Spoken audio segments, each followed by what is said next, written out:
Welcome back into the channel here. And look, we cover events around Maryland, events that we think you guys need to be a part of because, hell, we're going to be a part of it. So an event that we love that is coming to the region in Baltimore down in Annapolis, the Stateside Cup. It's going to be Crystal Palace and Wolves facing off. So we thought, well, heck, let's talk to one of the players specifically. So we have joining us right now, plays for Crystal Palace. He's actually now a veteran, has played 10 years now over there in England. And let's bring on center back Rob Holden. And Rob, how you doing today? I'm good. Appreciate you guys having me. I know it's what time is it there? Just early afternoon, bit of late evening here. We've had a good day. The sun's been out today for a change in England, so it's been nice. Yeah, actually, I was gonna say I just spent some time overseas. I went to Italy and Greece, and I forget how late it. Right now, what is it? It's 8:30, 9 o'clock already. To be very, what is it? 7:35. So we're not too bad. Oh, it's perfect timing. But we appreciate it, and we thought we'd catch up with you before. So 2 weeks. Obviously, this isn't your first time for you specifically coming to the United States. Correct me if I'm wrong. You were able to be a part of the game when Arsenal came to Baltimore and played at Raven Stadium, if I'm not correct.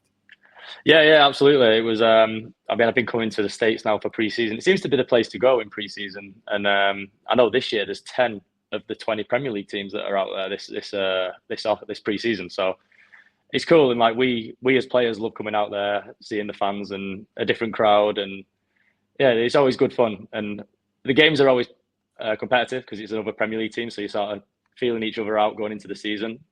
But it's on a good show. Yeah. Also, you're right. It's the preseason. So here in the States, we got, the spring training when the baseball teams go down, or it's training camp for American football. Yeah. But yeah, you had some fun. You were saying before we got on, you got to explore a little bit of the cobblestones of Fells Point there, and we got some fun spots. It's a good time in Baltimore. I'm biased here though, Rob. It's yeah. We were actually at a lovely hotel on the harbour. I'd like the pool area was just looking over the harbour. It was really nice. So on like the recovery afternoons after training, we could go out there and just soak up a bit of the sun. It's very humid there. I found it hot. Yeah, welcome. Be thankful you guys aren't playing here this week. Yeah, it was hot this week. Yeah, it's not. I wouldn't say it's football season for you guys over here right now. Zach, that's fair to say? Yeah, this past week I think it's like you said, it's humid, but it's also like 97, so it's just not enjoyable to be outside. Yeah. That's probably why our managers love sending us out there so much. We get so much fitter in the heat. Yeah, well, that is true. Actually, we're learning. Maybe there's some method to the madness here. Hey, Kevin, maybe that's how we can get you in. That's the workout routine. Just go in the heat, just grind it out. Yeah. Okay, so we're talking about routines and workout. Talk us through a little bit with the English Premier League and in general, just what goes into a soccer schedule, and then obviously, then the second part of the question is with the English Premier League. Look, I'd like to say in America that we have the top league. We have them in other sports. Unfortunately, it is not in your guys' football or soccer over here. Talk about the process over there, and then just talk about how skilled really your league and the players you guys have over there. Yeah, I mean, it's the highest league in the world, really. Like, I know European leagues, you've got like the Bundesliga, La Liga, Liga 1 in France. There's some good quality out there, but I think our league just seems to attract the biggest crowds and across countries. Like, I've noticed, and I go to the States a lot in my holidays, and I've noticed just it gets bigger and bigger each year. There's so many people coming out and watching our games. There's so many people walking around in different jerseys. Like, I was down in LA and I was on the beach, and I'm seeing United jerseys, Arsenal jerseys, Chelsea jerseys, and it's just it's crazy to see. It's great to see. Like, it makes it like it's growing out there, which is great. And you guys have got the World Cup coming up, which is going to be insane. I'm excited for that. Hopefully, I don't even know if I'll be over there for some of the games. Maybe the early games I might be over there, so I'll be able to catch a few. But I'm excited for that. But yeah, in terms of our league, it's pretty full on now from the start of mid-August when it starts all the way through till May. It's a long season, and we get that 1 month off. And it's a game a week minimum, if not 2 games a week most of the time with cup competitions and stuff. So yeah, it's nice to get out to the States, get in shape, and be ready to hit the ground running. Yeah, and then also too, correct me if I'm wrong, then you have other events that could happen, like, you know, you could have the FA Cup that's thrown in there. There's Exactly, yeah. you know, then obviously when it's certain years with, you know, qualifying for certain teams, there's always other events going on throughout your world right now, which is incredible. And even for you, we're just talking about this. You are younger than me, but you've already played. You're 28. We already discussed this. Zach hasn't lived life long enough now yet. He's I'm only only 24. Only 24. Only 24. You got it all ahead of you. well, and I'd like to think so. You know? All right. Kevin's 12. No, he's actually No, 26. yes, I'm 26. I look like I'm 12. I will eat that one on the chin. Yeah, you will. But in general, so what the point I was getting at is you've already played now almost 10 years as a professional athlete. I think the what has been some of the moments for you, and now I guess even being 28, you got to be one of the leaders with Crystal Palace, and no longer you're still young. That's what I'm trying to say, but you already have so much experience through all the years so far in your professional career. Yeah, absolutely.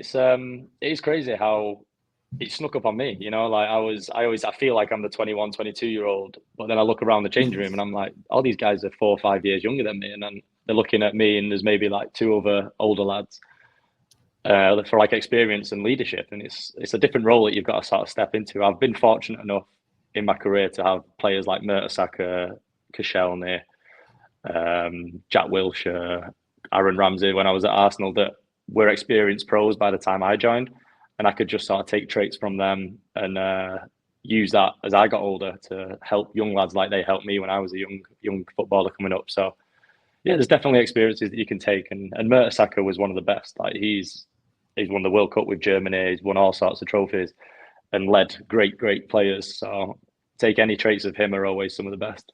Well, now I'm curious because I like this as a, you know, for mindset, for just attitude in life. But what was something specifically then, those traits you were referring to? What are some of those, his style that took away? Or maybe is there a moment that you had that just like stuck out to you about, you know, what he represented, you know, his role and how it impacted you? Yeah, one of the biggest ones is actually like the first time I got fined at Arsenal. I had a phone call, and it was my agent, and I was just in the changing room, and it was just me in there, and I just took the phone call. And then as soon as I picked it up and held it to my ear, Mertesacker walked in, and he just said, "Get off the phone in the changing room. Such an amount of money fine." And I was just like, "Oh, okay, yeah, we don't mess about it." And I was like, just like locking in, and just like these little boundaries and rules just keeps the environment more professional. So yeah, that was one that's always stuck with me, and I'll never forget that. Yeah, see, it always has those. That's well, I don't think I'm gonna do that once. Yeah, yeah, exactly. I was just do not disturb any time in the change room.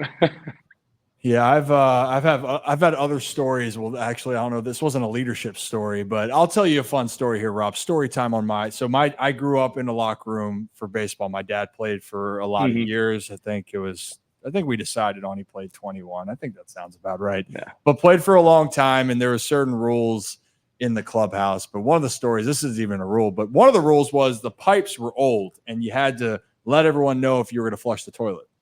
And and then everyone in the shower, the water gets scalding hot. And you're supposed to yell heads up, you know, so everyone knows so you can get out of the shower. So I was in there and I forgot the rule. And so I burned the hell out of, I think it was Pat Henkin was the pitcher specifically. And after it, I could hear him yell a few other expletives, but that was one thing when they said it was about rule following. I remember my dad, and I forget the other coach came up to me and just said, "Hey, it's always important. We have certain standards, even as silly as they might seem." Yeah. As silly as they might seem. So I don't know if that was the best example, but the point being as small things there of just being accountable, even on the little stuff. But yeah, sorry, Pat, for all those years later. But I love burns that. on the pitcher's arm. Yeah. You know, with all the people. It builds character. Yeah, exactly. Yeah, it builds character. That's what happens with what's been happening, I guess, throughout your career so far. But I guess now coming over here, last thing for the at least for the game's sake, and then we'll do some fun things here because this is what we're about here. But what is something for fans that when they are going to come to Annapolis to see you guys, you know, that they understand it's not going to necessarily going to have the rivalries like you have over there in England, where the stadiums, from what I understand, can be a little bit hostile. Probably won't have that feeling. Were we reading a story that they separate the fan bases? Oh yeah, well? absolutely. You could not mix the fan bases in England. No chance. When I come to America and I see everyone, like different people sat next to each other in opposite jerseys, I'm thinking this is crazy. This was England. They'd be fighting in 20 minutes time. So it's very, very separated. There's passion. So I don't think we'll see that in the nap. I kind of want to see it now. I know. I'll be honest. Yeah, I do too. Yeah, I think if in my past they've always been the fans mixed at the stadiums, but yeah, it makes for a good atmosphere. It's like when the NFL comes over here. Yeah. You go to a game and there's just hundreds of different jerseys all sat next to each other, just representing their teams that they support, and they get to go to an NFL game, and it makes a good atmosphere. Hey, we're about that, but we do understand people have really deep-rooted feelings about their teams over there. So again, for fans that are going to go and watch you guys, what makes it, besides the talent and the competition, so special, but the game itself? Why is this such a beautiful moment? If people have the opportunity, and we're telling people we're going to be there, we understand. But if you were going to pitch this to people that were wondering, why should they come there to Annapolis on July 31st? I think it leads on to what I said earlier about the league being the best in the world for football, soccer. Like, fans get to go and see football played at the highest level. Yeah. With some of the greatest players in the country. I mean, I don't know how many international players we've had with the Euros this year, the Copa America. We're still waiting for a few of the lads to come back from that. They're getting a bit of time off now. Mm-hmm. So you're getting international players, and the quality speaks for itself, So I think that's where fans get the most enjoyment from. It's all about, we're talking about talent. Again, we feel that we've been spoiled for the sports, but we don't have all of it. This is a great chance. If you're in Baltimore, in the Maryland region, heck, if you're even not, you should get on up here for it. It's close. Yeah. Tickets, even some of the tickets for prices are going as low as $35 if you really want to go in there and have standing room only. I don't know what you guys are doing. Kevin might be in the nosebleed, but we haven't decided yet. Yeah. I'm excited to play at the Navy Stadium as well. I mean, that's going to be cool. I've trained at that campus either last year or the year before, and it was a really cool setup, like unbelievable. That's one thing that you guys do great, is every sort of sporting center is just kitted out to the max. And I think that's why you guys have so many top athletes. Everything's great there. Yeah, and Rob, actually kind of talking about training facilities and stuff, I'm going to be honest. Every time I watch soccer or football, it's just the running is mind-boggling to me. How do you train for that? Like, because it's not just, you're running a few miles. It's sprints. Back and forth. A lot of it is high-intensity work. You get like 10, 20 seconds to maybe just like recover, and then you've got to do another sprint again. That's how the game's changed massively from over the generations. Really, it is now pace and power is like the number one asset, really. So if you can repeated sprint ability is so important, and it is tough to train that. I was in LA, like I said earlier, and I was going for like distance runs along like the Broadwalk from Hermosa up to Manhattan and back. And then another day I was down on the beachfront in the early morning when the tide was out, just doing shuttle runs. I think it was like 15 seconds, like a good stride, and then wait 10 seconds and then do the same back. And I literally had footprints up and down this beach. I was thinking, someone's going to think there's been marathon runners coming through, but it was just me digging up the beach. Commitment. You are not built for that, Zach. No, not at all. Neither am I. Like center halves aren't really built for that either, but we do our best. Hey, well, you just got to do your part back there, right? Yeah, exactly. When you got some tricky winger who's lightning quick, you got to be ready. Well, okay. Now, if you don't mind me asking, since you brought that up, who are some players that you've faced then around? You're talking about some tricky players or wingers. You have any that come to mind that can keep you up at night, or even some memories to look back at? The memories one. My very first Premier League game, we played Liverpool at Arsenal, and Coutinho was just untouchable. Like the form he was on and the run that he was on, that like sort of 2 years at the end of his Liverpool career, I just didn't know how to mark him. He was dropping deep, getting on the ball, turning. He was so clean technically. There was never a moment where I thought I can step in and steal the ball there. That was a tough one. In terms of outright pace, I mean, I had a Aubameyang in training for a few years, and I remember a few times I'm chasing his shadow, running down the touchline, and blisteringly quick. Yeah, he's that much quicker in person, I assume. Than Yeah, just he watching feels, it. yeah. He feels, well, I'm tracking behind him and he's pulling away. That's when I start thinking, yeah, he's pretty quick, that guy. Yeah. Yeah, that's the one thing is like I feel like when I watch on television, even in my head, I'm like, how is he so fast? I could not imagine trying to actually stay in front of and then disrupt what they're trying to do because they're so quick with it. I feel like I would start one way and then suddenly he's behind me. Yeah, It's how they manipulate the ball at that speed as well. I think that's the impressive part of the skill is going that fast, but then still being totally in control. Which is, like you said, it's such a skill because there are obviously some people with worse ball handling than others, but just for some of the guys, especially at the top end, who can be full speed and still completely control how they want to manipulate the ball, where they want it to go, and just also keeping it close enough to where when you come in to try to disrupt it, it doesn't change anything. They're still going pretty close to 100%. Yeah. For the fans that come and watch our game, I think Eze will come on tour with us. I think he'll be back from England then. And him at full speed with the ball at his feet, he's impressive to watch. So I'm sure fans will enjoy seeing him. Well, I probably won't work out, but I would love to see a tutorial of us you give us like one of the most basic moves to do and see how quickly we can just mess it up. I will break my own ankle. I will be flat on my face. Well, Kevin, we've talked about your basketball stories. You should go nowhere near anything that you have to kick a ball. All right, actually, then we're going to get into your connections with the U.S. and your admiration for American sports and an interesting friendship you have with a baseball player specifically. Yeah. But Kevin, I mean, I've told Kevin some stories about how when things go well, Kevin, does this ring a bell? When things go well, I might do the same thing over and over again. Yeah. Kevin, what you got? Rob, I consider myself a very superstitious person where, sometimes if I'm in a routine and something goes well for me, it's like, all right, well, I'm just going to keep doing this until the wheels fall off and I'm not going to change that routine. And again, Ryan's told his stories, but for you, were there any like specific, maybe it's game day routine or, you have a really good match and you just keep doing the same thing, whether it's, waking up at a certain time, eating a certain thing, getting to the stadium around a certain time. Is there any like routine for you that's set?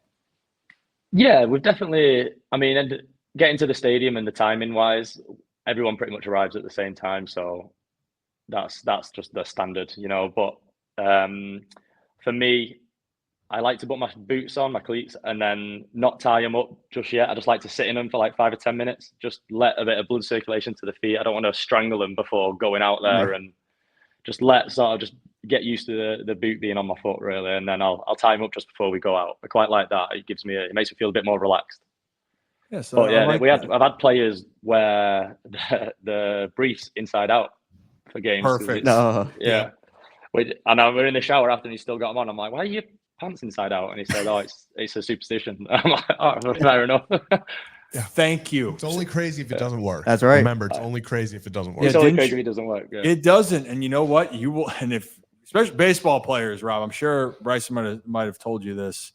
And that's your baseball friend is Bryson Stott. That is playing for the Philadelphia Phillies. But creatures of habit. You know what? It doesn't have to make sense. I mean, we just had a former GM of one of the baseball teams here in the U.S. said when he was a kid, he was eating hot dogs before going to play basketball. Now, I don't know. And baked beans. That's a little bit.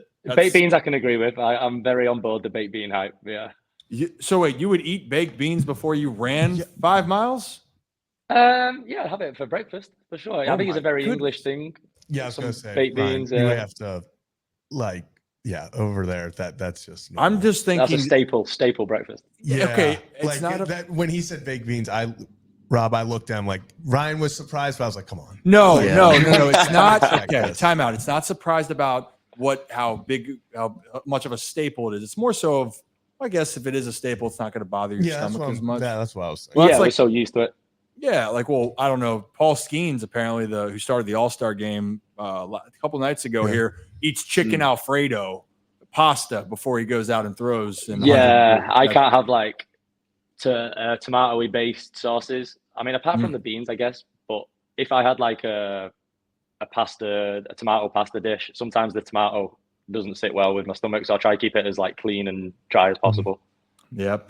Yeah, okay. We're starting to get somewhere. So, well, in that case, since we talked a little bit about superstitions with playing, and then here in the baseball sense, then we'll move into that because you obviously enjoy American sports. You've come over here, and are you like low key also like a country music fan? Yeah, I don't think it's that low key anymore, to be honest. Yeah. Everyone seems to go to for country music, but yeah, I'm a big country music guy. Like I've been into that since 2018, 19. That was my first time in Nashville, and I've been going to Nashville every year for the CMA Fest since. And yeah, I love it. I was at a gig last night. I was at Drake Milligan. He was up in Islington Assembly Hall, and I got to hang out with him after, which was pretty cool. That's amazing. You see, look at this. See, the country music really over here in I'd say the last 10 years has really taken over more and more in the U.S. specifically. But okay, now I got to know with Bryson Stott, how did that relationship fully come about? Yeah, so, I've heard some stories, but how about talk about it a little bit? He was over here in early June. The Phillies had a game over here, and I think he did an interview and he shouted me out in it. But yeah, so I was actually an ex-girlfriend who went to UNLV out in Vegas, and I was flying out to see her, and we went and watched a baseball game, and she was good friends with Bryson. And then him and his girlfriend came over to London and come and hung out with us. Went to an Arsenal game, and then we went out after, and we had a good night together. He's a good guy. He's a real good guy, and he brought his bat. He gave me a bat with his like signature and like his name printed on it and stuff, which was dope. So yeah, I've got that. I think it's next to the side of my bed just in case I have any burglars, So I'm prepared. Hey, how can you swing it? How can you swing a baseball? Probably like a cricket shot, but I'm working on it. Hey, you know what? There's practice here. And that's one thing here. You want to come to Baltimore, we can help. When you're in Annapolis, too, we got some cages down there. We've got to get in the cages for sure. I think we got in the cages when we was in Washington a few years ago. And that was fun. I was friends with Eric Fedde because he went to UNLV as well. And he played he was a pitcher at the Nationals. Mm-hmm. And we went out there and we just did they had a game that day. We just throwing around and then went in the cages for a bit. And I connected with two, so I'll take it. Boom, baby. It's always a small world too, because actually when I got drafted and we were down in the season ended in the minor leagues, just kind of how you guys have your academies and moving your way up to be on the main squad. For us, the minor leagues, I started my career at the Nationals, and Fedde was drafted by the Nationals, and we were rooming together during after. Yeah. So I hadn't seen him in a while, but now he's on the Chicago White Sox here. And he's teammates with one of my best friends who is on the team as well. It's always a small world. Yeah. Eric Fedde's gone international is what we're getting at here. So more reason he should be traded. Yeah, what? More reason he should come back to Baltimore. Yeah, Eric, when you watch this, we got a spot for here in Baltimore if the moment presents itself. All right, so then you had the baseball moment. Also, the one thing, did I read that Bryson was wearing the wrong scarf around town? Oh yeah, so it's actually, funnily enough, it was Arsenal v Crystal Palace. Obviously now I'm a Crystal Palace player, so that was quite weird how it came about. But yeah, so him and like the two girls, they went down to Selhurst Park where Palace play. Mm-hmm. And they just, obviously Americans just come, they don't really know what, like we have pubs that are dedicated to like which fans, so there's no fights or anything. And they've just walked into the nearest pub and it's a big Crystal Palace. And he's got an Arsenal jersey on underneath. And the security guard said, obviously, I know you're here visiting. Just zip that up and don't show anyone while you're in there and enjoy. So, yeah, he went to a Palace pub wearing an Arsenal top, so he had to cover that up. See, that's really going into enemy territory is what you're getting at here. If there's a place to go for an away game or like a home game for Palace, Selhurst Park has a good atmosphere. The fans do get behind. Oh, I love that. And I really I'd love to go over and watch a game in England. That's on my bucket list to go do. But again, sure, I'll settle for it right now that you guys are going to be over here to see it, but I want the full experience. But you've been integrated with the baseball world. You went to Fenway Park, which I think is one of the iconic places you've gotten to go. Yeah. But you've kind of gotten a hook on this for football, American football. Yeah, right? I'm a big NFL guy. Yeah. I actually saw the Ravens in London either. Was it last year or the year before? Right, and it was when Zay Flowers got his first career touchdown. He got it in London, which was good. I did a podcast with Marlon Humphrey when we were over there on tour as well. So I got to hang out with him. He was a cool guy. And then I saw him at the game and he gave me a little little shout out when we was on the sideline. So that was cool. So you got some love for the Ravens, is what you're saying. I've got some love for the. I've actually got a big helmet that they give me. I haven't got it on me right now. It should really. Damn it! Be a good play. If I knew where it was and I could go and grab it, I'd 100% go and grab it because it is a full one, but it's good. But no, it's going to be an exciting year for the Ravens with Derrick Henry being there now. Like, woo! I mean, we got some heat in the backfield. We definitely do. We're excited about it here. Training camp just started, kicked off here in Baltimore. First weekend. Game. Yeah. So if you were staying, this game was another month or so. You guys could see the. I know. The boys on my bucket list is to go and see an NFL game in America. I've never been to done the whole tailgating thing and watched a game. I've not been able to do that yet because of just the way the seasons link up. Well, Rob, I will tell you this: whenever you want to come to Baltimore and you want to do it, you have contacts, we have contacts. I think we can find the right. We can make it work. Yeah, for sure. So if it's not the Ravens, who else? What kind of draws you to the sport, if you don't mind me asking? Again, spending so much time in Northern California, up in Sacramento, I was the family that I was always with. They were big Niners fans, so I got thrown into the Niners. And this was before they started getting to all the conference finals and Super Bowls in the past sort of 5 years. Right. So I like to, every time I say Niners, people go, "Oh yeah, he's watched the last 3 Super Bowls and he thinks he's a Niners fan," But no, I've been loyal to them for a while, and it's nice to see the pushing. Just haven't got over the hump yet, but hopefully this is the year. Well, we hope that they have a great year, but we hope it ends with the Ravens beating the 49ers just like in 47. I mean, that'd be a great Super Bowl. I'd enjoy that. I mean, that was odds-on favorite last year, wasn't it? During the start of the playoffs, I think they were saying it would be Ravens Niners. Oh yes, Rob. Yep. That's what it was supposed to be. Yeah. That's for sure. I would have enjoyed that more. I would have too. I would have enjoyed that a lot more. It was a very sensitive moment here, to say the least. Yeah. What was I gonna bring up? You know what? We have a conversation, Kevin. Hot dogs, eating concessions. Hot dogs is a real thing over there, right? We do have hot dogs. Yeah, we have some good glizzies every now and again. There's some good ones out there, but yeah, I think we're more meat potato pies and stuff like that. We like our pies. Okay, so do they sell the meat potato pies at the stadiums, or are hot dogs available at the stadiums? Yeah, or glizzies. Sure. You just call them glizzies. Oh, I love a glizzy. Yeah, when I was in Boston, I had 3 glizzies during the game and a few brewskis, and I was well away. I was enjoying it. That's beautiful. I gotta ask then, because this is a controversial topic in our showroom here, and actually for our community. You're going to put toppings, I'd consider, mustard, or not mustard, sorry. Toppings, like if you put onions or peppers or anything on your dog, that's a topping to me. Now, a condiment would be mustard, ketchup, relish. Rob, what are you putting on your glizzy or hot dog? Oh, some grilled onions and some ketchup, and that's good enough for me. I don't go near the mustard. Yeah. Is that the wrong answer? You lose. Mustard. That's what I'm saying. I think because Rob, I'm a relish guy. So I feel like for me, people are either so on one side or the other about ketchup versus mustard, where it's like that big of a rivalry. Relish is just kind of off to the side, is whatever. Relish is whatever. Where for you, it's like, okay, ketchup, but we're not messing with mustard. And no, I ain't going nowhere near the mustard. No. Good. Well, what about this? I'm a hot dog or glizzy enthusiast here, so I think you can eat them plain if you really like them. No. Is that a crazy take? I can do that. I mean, it does get a bit dry, with the bun, but it's nice to have a little side to dip in. Thank you. Well, I think he said it was fine initially. Yeah, I've done it before. I've been there. Yeah. Thank you. We're on the same page here. I think Rob would fit really well in here.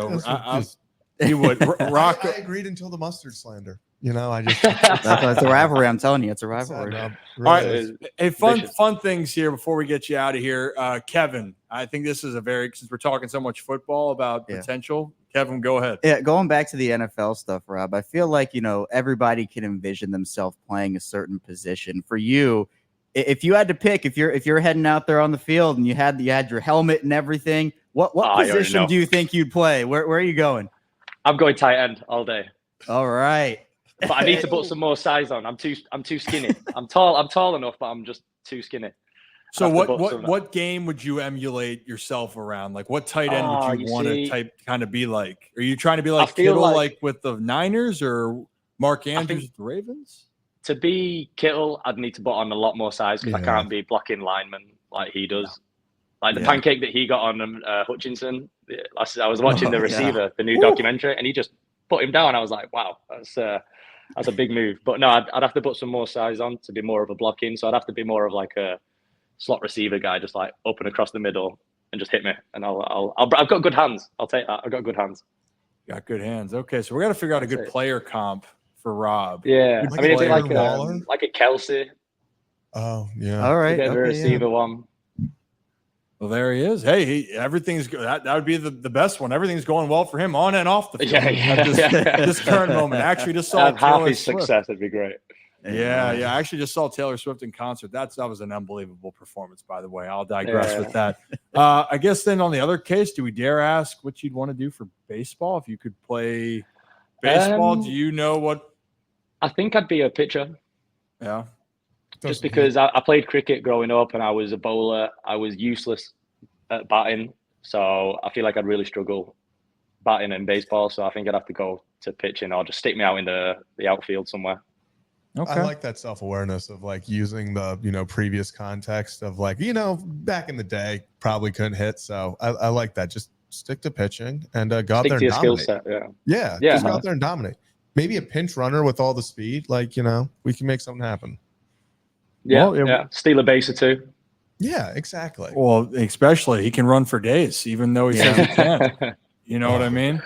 Final things here. Any other stuff with any American that we're missing on here? Is there? We didn't even ask who's one of your favorite players in the NFL? Favorite player in the NFL? I'd say, or one of them. Yeah, I'd say Kittle and McCaffrey. The guys. I was with McCaffrey last summer, actually, just by chance in Red Rocks in Denver, a Zach Bryan gig, and we both ended up singing on stage, which was just weird. Okay, time out. Whoa. Okay, that was so casual. How you brought that? Yeah, in. it still blows me away. Like when I think about it, I'm like, how did that even come about? But is there a clip of this? There has to be. Yeah, I think there's some online. I mean, I have it to go on video now. Like I got a speed dial. Of course you. I mean, so casually before we were to get out of here, you're like, oh yeah, I like Kittle, McCaffrey. Oh yeah, me and McCaffrey, we hung out and we sang at the Zach Bryan concert at Red Rocks.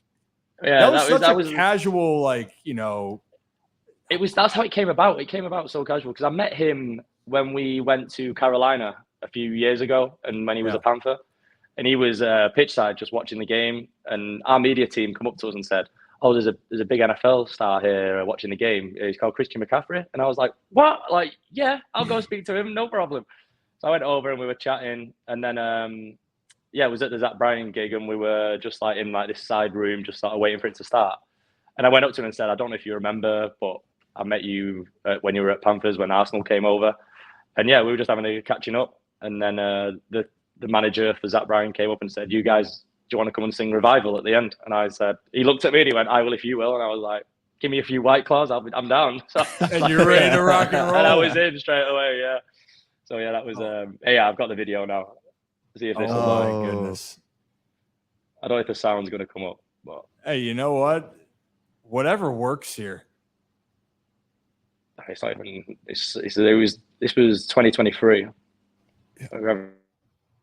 I think Rob might be. Yeah. Oh, there you go. There it is.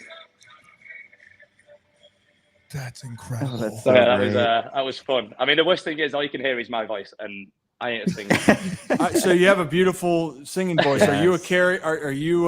So if you're doing a karaoke song, if you're singing, what are we going with then? I know. I got to get you out of here, but now like the mind's going. Yeah. Like I am. Yeah.